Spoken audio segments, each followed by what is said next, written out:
Hi, I'm Jim Root of JR Investigative Services. Theft of milk crates, bread trays, and soda shells cost businesses over $100 million nationwide. Theft of returnable plastic containers cost business owners over $500 million collectively. Maryland and Virginia lost $5 million in plastic last year alone. The major cause of lost plastic is criminal, and crime shouldn't be a cost of doing business. There's both crime and injustice at play here. The crime is either a thief takes your plastic or a competitor steals your plastic and may be used for another business. Sometimes stolen plastic is used for personal storage, tool carriers, and even public sculpture.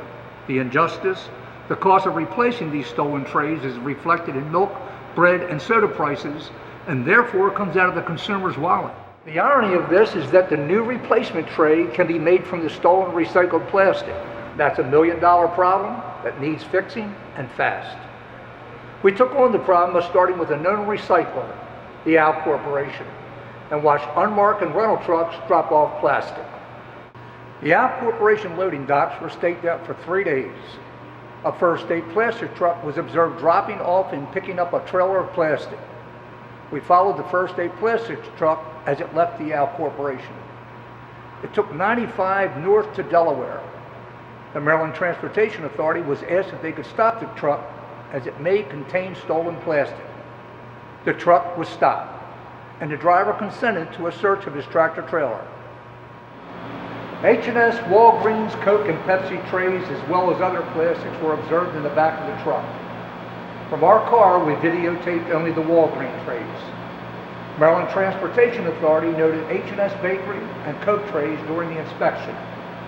The truck was allowed to leave and was followed into Delaware, where it stopped in the yard of First State Plastics for offloading.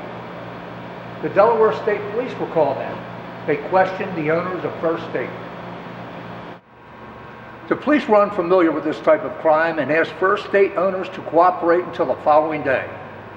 The Delaware State Police placed a seal and crime scene tape on the rear doors of the truck. The next morning, the Delaware State and Baltimore County Police cut the seal, and the truck doors reopened with a representative of Coke watching. They all stood around and looked at a half-empty trailer. The documented H&S Bakery and Coke and Pepsi trays belonging to the Combat Task Force companies were gone. By removing the trailer doors, the thieves most likely carried off the evidence without cutting the crime scene tape. We, as the combat group, decided to start back in Maryland before bringing our fight to Delaware. We returned to Baltimore empty-handed. During a new surveillance of a salvage company, we followed a truck driven by a person known to steal plastics. We lost sight of the truck and regrouped on a McDonald's parking lot. On this lot, we noticed a rental truck loading up bread trays from the tray storage area. We followed the truck to another McDonald's and watched them load up more trays. After they pulled into yet another McDonald's, we called the Anne Arundel County Police. The thieves were arrested in the act of loading trays onto a half-loaded truck of plastic.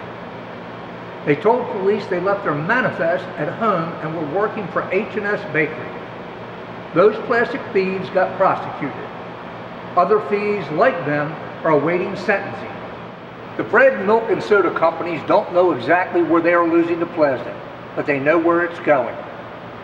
One of the final steps in this illicit act is the shredder, as proven in this search and seizure warrant. We found bags and boxes of shredded plastic pellets awaiting shipment to manufacturers. Another step in the right direction is that Maryland and Pennsylvania have a registration process where once you register your trays, it is illegal for others to possess them. So theft is no longer a burden to prove. However, we need to educate the systems in other states as well as the general public. And that takes time. It may be difficult to stop plastic theft completely, but prosecuting thieves cut their numbers down dramatically. The bread, milk, and soda industry has set into motion a program called Combat to stop these thieves, recyclers, and grinders more aggressively. Combat will make them aware that one of the rules of engagement is prosecution and jail time. It's working. Overall, we have made over 14 arrests, obtained 4 open warrants, stopped 5 recyclers from taking plastic, and closed a shredding operation which shredded 40,000 pounds monthly. We've recovered over $300,000 in plastic. We've accomplished more in our short time on this operation than any other efforts made to date. We have the tools to take this fight to the source of the plastic theft problem, and we are moving forward.